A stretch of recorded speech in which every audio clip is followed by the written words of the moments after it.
জাতীয় থেকে আন্তর্জাতিক প্রান্তিক জনপদ থেকে নগর চারপাশে ঠিক কি ঘটছে এই মুহূর্তে তা নিয়ে আয়োজন এখন চারদিক। সঙ্গে আছে আমি সানি মৃধা।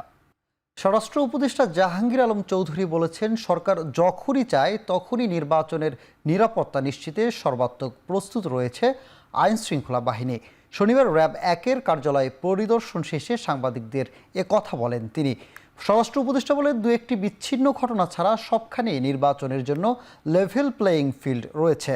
ভারতে যদি কোনো বাংলাদেশি নাগরিক থাকে তাদের নিয়মতান্ত্রিকভাবে দেশে ফেরানো হবে, তবে অমানবিকভাবে কাউকে পুশিন করা ঠিক নয় বলে মন্তব্য করেন তিনি। এছাড়া দেশে এই যে সমস্ত বিদেশি নাগরিক অবৈধভাবে বসবাস করছেন তাদেরকেও নিজ দেশে পাঠানো হবে বলেও জানান তিনি। এ সময় র্যাব নিয়ে কোনো বিতর্ক নেই বলেও মন্তব্য করেন স্বরাষ্ট্র উপদেষ্টা।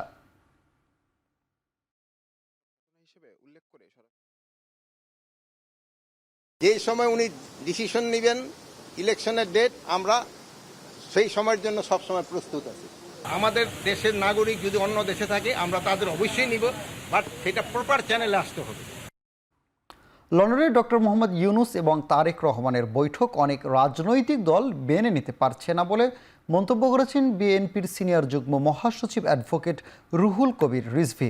শনিবার গাজীপুরের এক সমাবেশে এই কথা বলেন তিনি। জেলার ভবানীপুরে মুক্তিযোদ্ধা কলেজ মাঠে বিএনপির সদস্য সংগ্রহ ফরম বিতরণ ও নবায়ন কর্মসূচি উদ্বোধনী উপলক্ষে সমাবেশের আয়োজন করা হয়। এ সময় রিজভী বলেন, সারা দেশ বাংলাদেশের স্বাধীনতাকে অগ্রাহ্য করে ভারত পুশিন অব্যাহত রাখলে এর দায় তাদের নিতে হবে। এ সময় আগামী ফেব্রুয়ারির মাঝামাঝি সময়ে জাতীয় নির্বাচন দেওয়ার দাবিও জানান তিনি। সাবেক সংসদ সদস্য ও জেলা বিএনপির আহ্বায়ক AKM ফজলুল হক মিলনের সভাপতিত্বে অনুষ্ঠানে বিএনপি, যুবদল, ছাত্রদল, স্বেচ্ছাসেবক দলসহ বিভিন্ন অঙ্গ ও সহযোগী সংগঠনের নেতাকর্মীরা সমাবেশে যোগ দেন। লন্ডনের বৈঠককে বলেছেন নিরপেক্ষতা ক্ষুণ্ণ হবে। ভাই, আপনাদের ইতিহাসটা বলুন তো দেখি, আপনারা কখন নিরপেক্ষতার সাথে কাজ করেছেন? আপনাদের রাজনীতিটা ভুলে ভরা। এই ভুলে ভরা রাজনীতি আপনারা শুরু থেকে করে এসেছেন। আর বিএনপি সবসময় ইতিবাচক রাজনীতি করেছে। আমরা আমাদের দেশের স্বাধীনতার প্রশ্নে, আমরা সার্বভৌমত্বের প্রশ্নে, আমাদের ভূখণ্ড রক্ষার ক্ষেত্রে দেশনেত্রী বেগম খালেদা জিয়া আজকে যদি আপোষ করতেন তাকে 5-6 বছর জেলে থাকতে হতো না। লন্ডনে প্রধান উপদেষ্টার সঙ্গে তারেক রহমানের বৈঠকের পর যৌথ বিবৃতিতে একটি দলের প্রতি বিশেষ অনুরাগ প্রকাশ করেছে সরকার।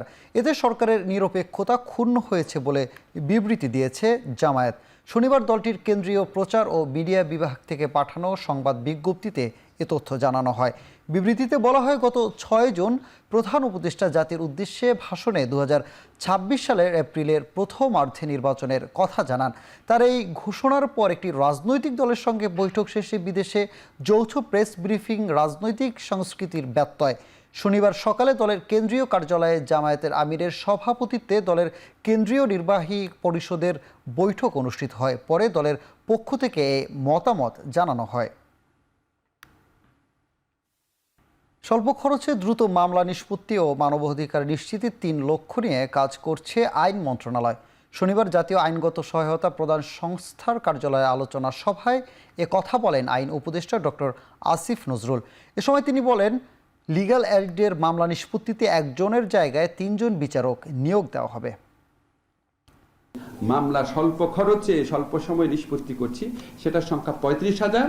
আমরা সেটাকে 1 থেকে 2 লক্ষে নিয়ে যেতে পারবো। 2 লক্ষ মামলা এখানে নিষ্পত্তি করতে পারি, তাহলে প্রত্যেক বছর মামলা দায়ের পরিমাণ সেটা 40% কমে যাবে। জাতীয় আইনগত সহায়তা সংস্থা আছে, এটার আন্ডারে যে আইনগত সহায়তা দেওয়া হয়, প্রত্যেকটা জেলাতে 1 জন জাজ আইনগত সহযোগিতা দিতেন। তা আমরা সেটাকে 3 জন জাজে পরিণত করছি। 1 জুলাই থেকে কাজ শুরু করব। সবসময় আমি একটু কঠিন লক্ষ্য স্থির করি। লক্ষ্য স্থির করলে 1 জুলাই না হলেও অন্তত 15 জুলাইয়ের দিকে আমরা কাজ শুরু করতে পারবো। ঈদ উদযাপন শেষে রাজধানীতে ফিরছে মানুষ। দীর্ঘ ছুটি শেষে এখন যারা ঢাকায় ঢুকছেন যাত্রাপথে তাদের পড়তে হচ্ছে ভোগান্তিতে। ট্রেনের শিডিউল বিপর্যয় না থাকলেও উত্তরাঞ্চলের প্রতিটি ট্রেন দেরি করে স্টেশনে পৌঁছাচ্ছে। এছাড়া নির্দিষ্ট সময়ে স্টেশনে ট্রেন না পৌঁছানোর অভিযোগ যাত্রীদের। কারো কারো অপেক্ষা করতে হয়েছে 2 থেকে 3 ঘন্টাও। এদিকে কয়েকটি ট্রেনের দেরি করে ঢাকায় ফেরার কথা স্বীকার করলেন স্টেশন ম্যানেজারও। তার দাবি, প্রতিটি স্টেশনে অতিরিক্ত যাত্রীদের চাপের কারণেই এমন বিলম্ব। এদিকে বাস যোগেও ঢাকায় ফিরছে মানুষ। বাস টার্মিনালে যাত্রীদের ভিড় দেখা গেছে বেশ। তবে সড়ক পথে ঢাকায় ফেরা যাত্রীদেরও অভিযোগ কম নয়। বাড়তি ভাড়া আদায় ও যানজটের কবলে পড়তে হয়েছে অনেককে।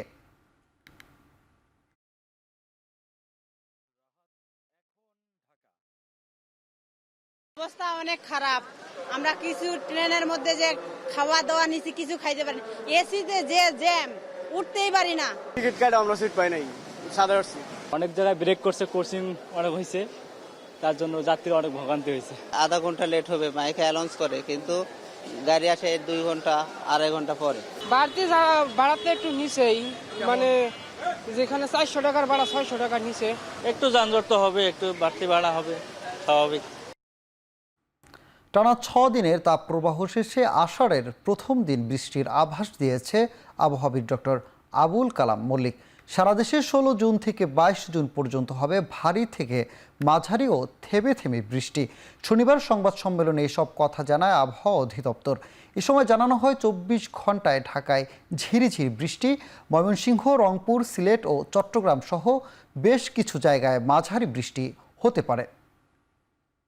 রাজশাহী, রংপুর, খুলনা এইসব বিভাগে এবং সিলেট বিভাগেও মৃদু ধরনের তাপপ্রবাহ অব্যাহত রয়েছে। কালকে ডিমলিয়াতে 38.5 ডিগ্রি সেলসিয়াস তাপমাত্রা রেকর্ড করা হয়েছে। 16 তারিখ থেকে 22 তারিখ পর্যন্ত বাংলাদেশের প্রায় সকল বিভাগেই অনেক জায়গায়, কোনো কোনো ক্ষেত্রে অধিকাংশ জায়গায় বৃষ্টিপাতের সম্ভাবনা আছে। হালকা থেকে মাঝারি ধরনের, কখনো ভারী থেকে অতি ভারী বর্ষণের সম্ভাবনা আছে। তীব্র গরমে অতিষ্ঠ জনজীবন। দেশের বিভিন্ন জেলায় বইছে বিদ্রোহ থেকে মাঝারি তাপপ্রবাহ। সবচেয়ে বেশি গরম অনুভূত হচ্ছে উত্তরাঞ্চলের জেলাগুলোতে। শনিবার দেশের সর্বোচ্চ তাপমাত্রা 38.5 ডিগ্রি সেলসিয়াস রেকর্ড করা হয় নীলফামারীর ডিমলাতে। রংপুর বিভাগের সব জেলাতে প্রায় একই অবস্থা। এমন অবস্থায় হাসপাতালগুলোতে বেড়েছে গরমজনিত রোগের আক্রান্তের সংখ্যা। গরমে পুড়ছে দেশের দক্ষিণ পশ্চিমাঞ্চলেরও মানুষ। খুলনা বিভাগের সবচেয়ে বেশি তাপমাত্রা বিরাজ করছে চুয়াডাঙ্গায়। আজ জেলায় উষ্ণতার পারদ ছুঁয়েছে 37 ডিগ্রি। সোমবার পর্যন্ত এমন অবস্থা থাকবে বলে আভাস দিয়েছে আবহাওয়া অফিস।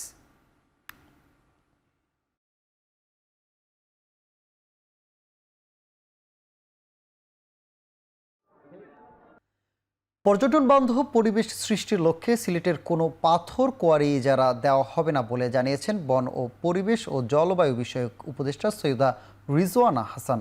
শনিবার সিলেটের প্রাকৃতিক পর্যটন কেন্দ্র জাফলং পরিদর্শন শেষে সাংবাদিকদের প্রশ্নের জবাবে এ কথা জানান তিনি।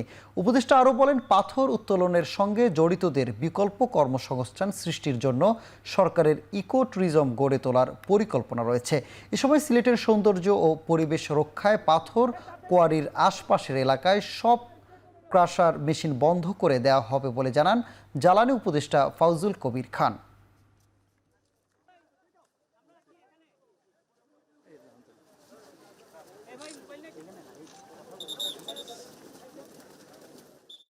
আমরা সিদ্ধান্ত নিয়েছি যে সিলেটের নান্দনিক আবেদন আছে, নৈসর্গিক আবেদন আছে, এই রকম জায়গাগুলোকে আমরা আর পাথর তোলার জন্য ইজারা দেব না। এই জায়গাটা বিশেষ করে প্রতিবেশগত সংকটাপন্ন এলাকা। আমরা কথা বলেছি ট্যুরিজম মিনিস্ট্রির সাথে যে এইটাতে ইকো ফ্রেন্ডলি ট্যুরিজম তারা কিভাবে করতে পারে, যাতে করে পাথর যারা উত্তোলন করে তাদের একটা বিকল্প কর্মসংস্থান হয়। এই জায়গাটাকে ধ্বংস করে দেওয়া হয়েছে, এই যে পাথর উত্তোলন করে, এবং এই যে ক্রাশারগুলো, এগুলো তো সর্বনাশ করে দিয়েছে। তো এই জন্য আমরা প্রথম কথা হচ্ছে যেটা, যে আপাতত আমরা এখান থেকে কোনো পাথর উত্তোলন হবে না, এই সিদ্ধান্ত আমরা দিয়েছি। পঞ্চগড়, ঠাকুরগাঁও, মৌলভীবাজার ও চুয়াডাঙ্গা সীমান্ত দিয়ে নতুন করে 57 জনকে পুশিন করেছে বিএসএফ। গত মধ্যরাত থেকে ভোর পর্যন্ত তাদের বিভিন্ন সীমান্ত দিয়ে বাংলাদেশের সীমানার ভিতরে ঠেলে দেওয়া হয়। শুক্রবার গভীর রাতে ঠাকুরগাঁয়ের হরিপুর চাপসার সীমান্ত দিয়ে পুশিনের সময় 23 জনকে আটক করে বিজিবি। এর মধ্যে 12 জনই নারী। এছাড়া মৌলভীবাজারের বড়লেখার কুমারশাইল সীমান্ত দিয়ে 12 জনকে পুশিং করা হয়েছে। পঞ্চগড়ের মিস্ত্রিপাড়া ও পেদিয়াগঞ্জ সীমান্ত দিয়ে 4 ভারতীয় নাগরিক সহ 16 জনকে পাঠানো হয়েছে। এদিকে চুয়াডাঙ্গার দর্শনা সীমান্ত দিয়ে 6 জনকে পাঠিয়েছে বিএসএফ।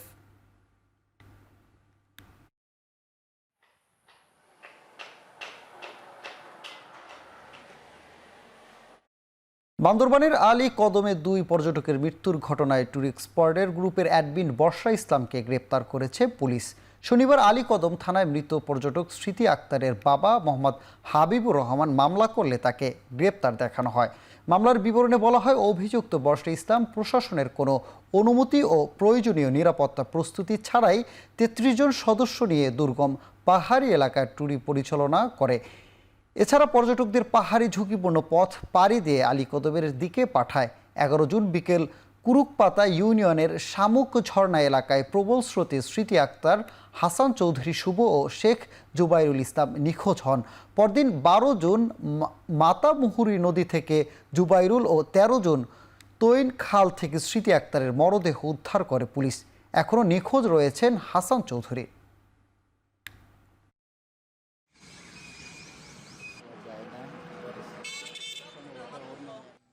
ডিএনসিসি ডেডিকেটেড কোভিড হাসপাতাল গড়ে 100 জনের কোভিড পরীক্ষা করা হচ্ছে প্রতিদিন।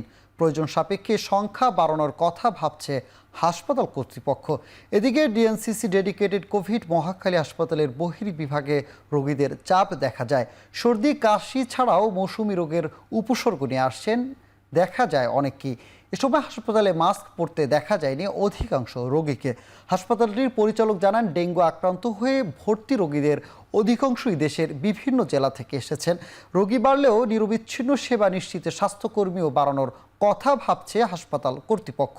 নমুনা পরীক্ষায় কিটের সংকট নেই বলেও জানান হাসপাতালটির পরিচালক। এদিকে শনিবার স্বাস্থ্য অধিদপ্তরের বিজ্ঞপ্তিতে জানানো হয়, শুক্রবার 139টি নতুন নমুনা পরীক্ষায় আরও 7 জনের করোনা শনাক্ত হয়েছেন।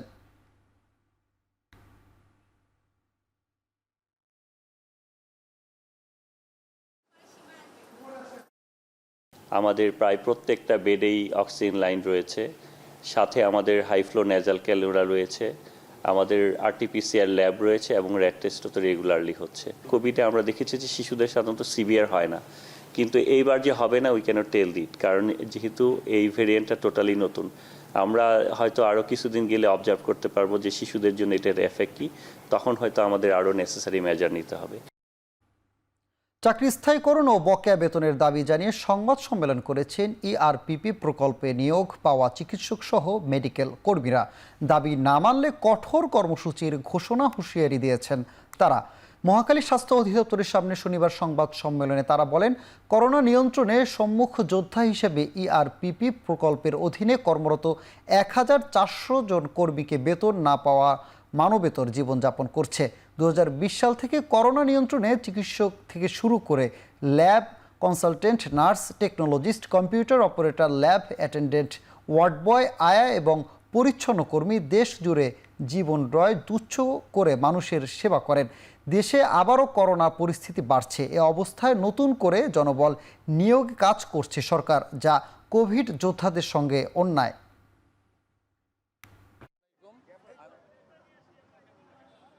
আমাদের 35 বছর হয়ে গেছে এখানে, 5টা বছর স্বাস্থ্য খাতে আমাদের জীবন দিয়েছি, জীবন দিয়ে এখানে কর্মরত ছিলাম। তার বিপরীতে আমাদের কিছুই করা হয় নাই। আমরা বিগত 5টা আন্দোলনে এখানে অংশগ্রহণ করছি। মানবিক দৃষ্টিকোণ থেকে আমরা প্রশাসনের কাছে বারবার যোগাযোগ করার চেষ্টা করছি। বরিশাল বিভাগে ডেঙ্গু আক্রান্ত হয়ে আরও 1 জনের মৃত্যু হয়েছে। এ নিয়ে বিভাগের চলতি বছর 8 জনের মৃত্যু হলো। এছাড়াও নতুন করে আক্রান্ত হয়ে হাসপাতালে ভর্তি হয়েছেন অন্তত 101 জন। শনিবার বিকালে এক বিজ্ঞপ্তিতে তথ্য নিশ্চিত করেছে স্বাস্থ্য বিভাগ। স্বাস্থ্য অধিদপ্তরের তথ্য অনুযায়ী চলতি বছরের শুরু থেকে এখন পর্যন্ত এই বিভাগের বিভিন্ন হাসপাতালে ডেঙ্গুতে আক্রান্ত হয়ে ভর্তি হয়েছে প্রায় 2500-এর বেশি রোগী। শনিবার দুপুর পর্যন্ত বিভাগে নতুন ডেঙ্গু আক্রান্ত অন্তত 388 জন। এর মধ্যে বরগুনায় আক্রান্তের সংখ্যা 241 জন। দুপুর পর্যন্ত নতুন ভর্তি হয়েছে 54 জন। এ পর্যন্ত আক্রান্ত ও মৃত্যুর সংখ্যার হার সবচেয়ে বেশি বরগুনায়। চলতি বছর জেলায় ডেঙ্গুতে আক্রান্ত হয়ে 1626 জন। ডেঙ্গু বিস্তার রোধে জলাবদ্ধতা দূরীকরণ ও শহর পরিষ্কার পরিচ্ছন্নের পাশাপাশি জনগণের সচেতনতা বাড়ানোর পরামর্শ চিকিৎসকদের।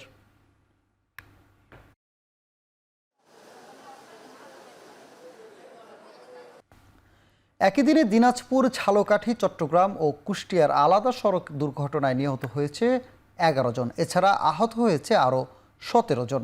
চট্টগ্রামের মিরসরাই বালু বোঝাই পিকআপ ও সিএনজির সংঘর্ষে এক শিশুসহ 3 জন নিহত হন।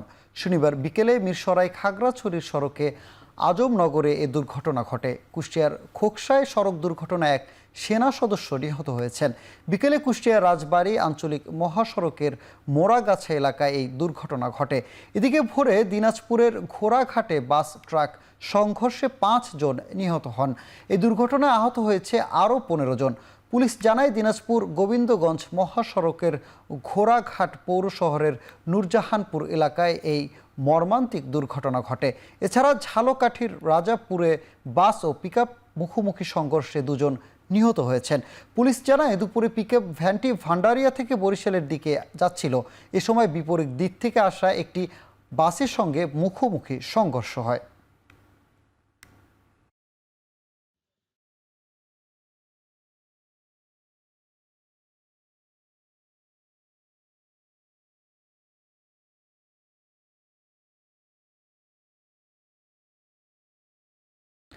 ব্রাহ্মণবাড়িয়ায় রেল সেতুর পিলারে ধাক্কা লেগে পাথর বোঝা একটি বাল্কহেড ডুবে গেছে।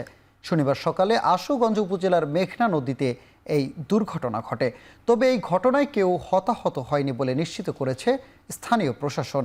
নৌপুলিশ জানায় সিলেট থেকে ছেড়ে আসা সিলেকশন পাথরবাহী একটি বাল্কহেড ঢাকায় যাওয়ার পথে দ্বিতীয় ভৈরব রেল সেতুর 2 নম্বর পিলারের সাথে ধাক্কা লেগে তলিয়ে যায়।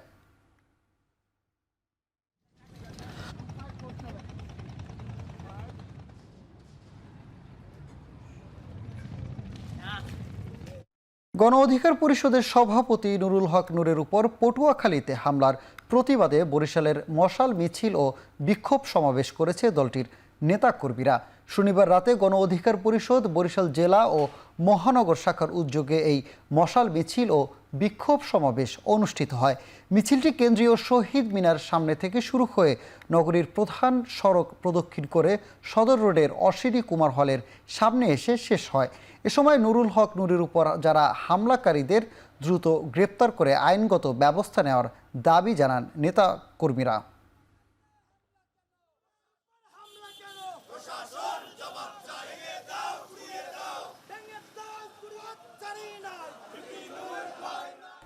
কুরবানির পর এখনও জমেনি দক্ষিণাঞ্চলের সবচেয়ে বড় চামড়ার হাট যশোরের রাজার হাট। প্রথম হাটের মতো শনিবারও আশানুরূপ দাম না পেয়ে ক্ষোভ প্রকাশ করেন ক্ষুদ্র ব্যবসায়ীরা। তাদের অভিযোগ, সরকার ঢাকার বাইরে গরুর প্রতি বর্গফুট লবণযুক্ত চামড়ার দাম নির্ধারণ করে 55 থেকে 60 টাকা। তবে এই হাটে প্রতি পিস চামড়ার মান ভেদে বিক্রি হচ্ছে 200 থেকে 900 টাকায়, আর প্রতি পিস ছাগলের চামড়া বিক্রি হচ্ছে 10 থেকে 15 টাকায়। ট্যানারি মালিকদের বকেয়া না দেওয়া, ব্যাংক বন্ধ ও ব্যবসায়ীরা হাটে না আসার কারণে চামড়ার দাম কমে বলে জানান সংশ্লিষ্টরা। আজকের হাটে প্রায় 1.5 কোটি টাকার মূল্যের 25,000 পিস চামড়া তোলা হয়। এর মধ্যে 20,000 পিসই গরুর চামড়া।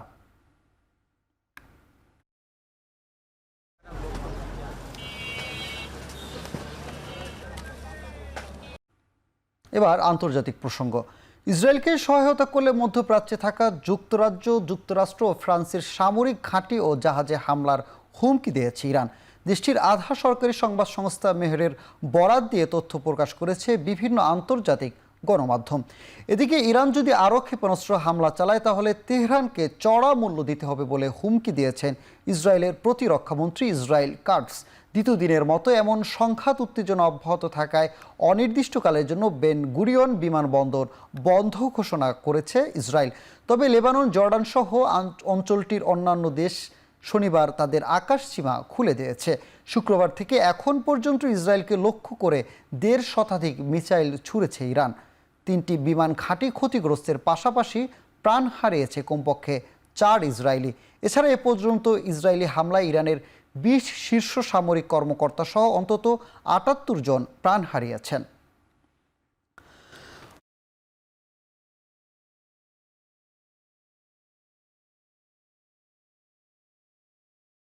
ইরানের পাল্টা হামলায় ভীতু হয়ে পড়েছেন ইসরায়েলি বাসিন্দারা। জেরুজালেম সহ আশপাশের এলাকায় ছড়িয়ে পড়েছে আতঙ্ক। ইরানের মিসাইল হামলায় আতঙ্কিত হয়ে অনেকেই ছুটে আশ্রয় নিয়েছেন ব্যাংকারে। ইরান হামলা অব্যাহত রাখতে পারে এমন আশঙ্কায় খাবার ও পানি মজুত করে রেখেছেন ইসরায়েলিরা। বিভিন্ন সুপারমার্কেটগুলোতেও দেখা দিয়েছে পণ্য সংকট। এদিকে ইসরায়েল ক্ষেপণাস্ত্র হামলার পর তেহরান জুড়ে উল্লাসে ফেটে পড়েন ইরানের জনগণ। জাতীয় পতাকা হাতে আনন্দ মিছিলে রাস্তায় নেমে আসেন সবাই।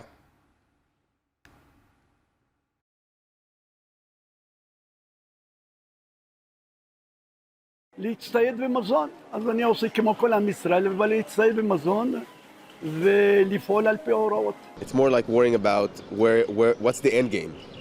It's going to be perpetual on both sides. That was done now, and I'm delighted about it. I'm also delighted to be here. It's wonderful to be here, and Am Yisrael Chai. Military and intelligence have been extremely effective so far, so it's very encouraging, but I think also we're expecting more to come, so it's unpredictable. ভারতের আহমেদাবাদে বিমান দুর্ঘটনায় এখন পর্যন্ত মোট 274টি মরদেহ উদ্ধার করা হয়েছে বলে জানিয়েছে ভারতের বিমান পরিবহন মন্ত্রণালয়। শনিবার এক সংবাদ সম্মেলনে বিষয়টি নিশ্চিত করা হয়। নিহতদের মধ্যে আছেন 2 জন পাইলট এবং 10 ক্রু সহ বিমানের মোট 241 জন আরোহী ছিলেন। এছাড়াও বিধ্বস্ত বিমানটি বিজে মেডিকেল কলেজের ছাত্রাবাসে আঘাত হানায় সেখানে 2 বহিরাগত সহ প্রাণ গেছে অন্তত 10 শিক্ষার্থীর।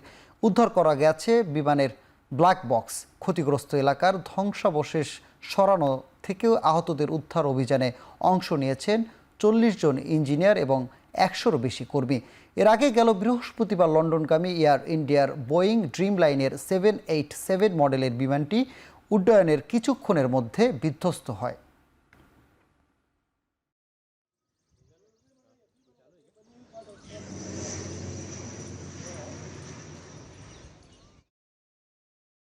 ইরান ইসরায়েলের উত্তেজনার জেরে গেল বৃহস্পতিবারের তুলনায় গড়ে 5% হারে বেড়েছে অপরিশোধিত তেলের দাম।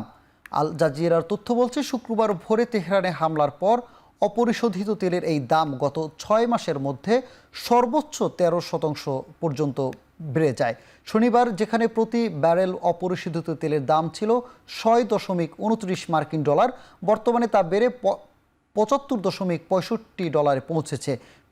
বিশ্লেষকরা বলছেন অপরিশোধিত জ্বালানি তেলের দাম বাড়লে খাবারের দাম থেকে পরিবহন ব্যয় সব কিছুর দাম বেড়ে যাবে। এদিকে চলমান উত্তেজনার কারণে হরমুজ রুটে বাণিজ্যিক জাহাজ চলাচল বিঘ্নিত হওয়ার বিশ্বব্যাপী তেলের মজুদ বাড়ানোর পরিকল্পনা করছে বিশ্ব জ্বালানি সংস্থা। বিশ্বের মোট জ্বালানির প্রায় 20% সরবরাহ হয় হরমুজ প্রণালী দিয়ে।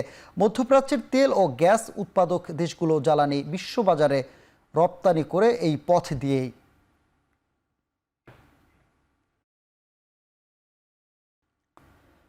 এবার খেলার প্রসঙ্গ। ক্রীড়াক্ষেত্রে বাজেট বাড়ানোর দাবি জানিয়েছেন ফুটবল ফেডারেশনের সভাপতি তাবিথ আউয়াল। সভাপতি আরও বলেন, ফিফা উইন্ডোতে র্যাঙ্কিংয়ের উপরের দিকে থাকা দলগুলোর বিপক্ষে খেলার পরিকল্পনা করছে বাংলাদেশ ফুটবল দল।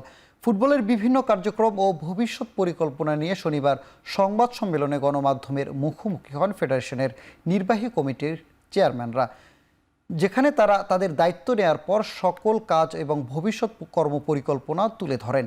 একই সাথে ক্রীড়া সামগ্রীর উপর আরোপিত কর কমানোর আহ্বান জানান তিনি। এছাড়াও পরবর্তী 6 মাসের মধ্যে জাতীয় দল ও বয়সভিত্তিক আরও বেশি স্পন্সর আনার পরিকল্পনার কথা জানান বাফুফের সহ সভাপতি ফাহাদ করিম।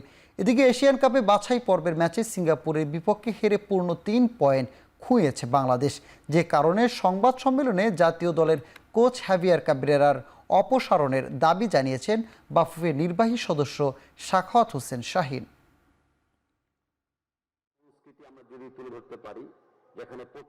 ফেডারেশনগুলোকে ভাগ করে দেখি, বিভিন্ন স্পোর্টস ফেডারেশনগুলোকে, তাহলে 2000 কোটি টাকা কমতে কমতে কমতে কিন্তু আসলে গোনা ভিতরেও পড়ে না।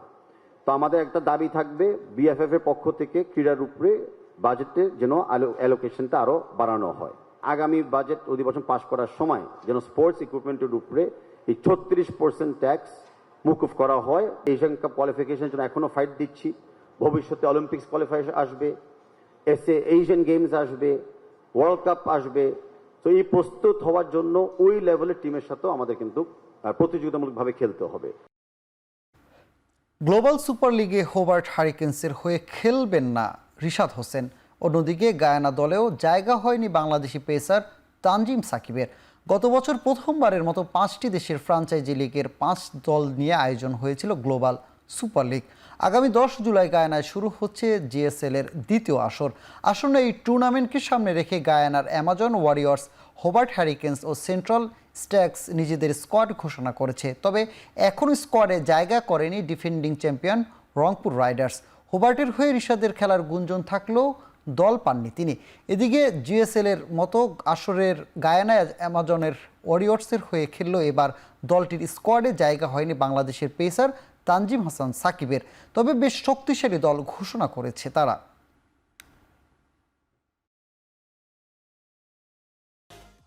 শেষ করছে এখন চারদিক। এখন টেলিভিশন ওয়েবসাইটে দেখতে ভিজিট করুন www.ekhon.tv এবং ফেসবুকে দেখতে ভিজিট করুন facebook.com/tv.ekhon এবং ইউটিউব দেখতে ভিজিট করুন youtube.com/c/ekhon tv।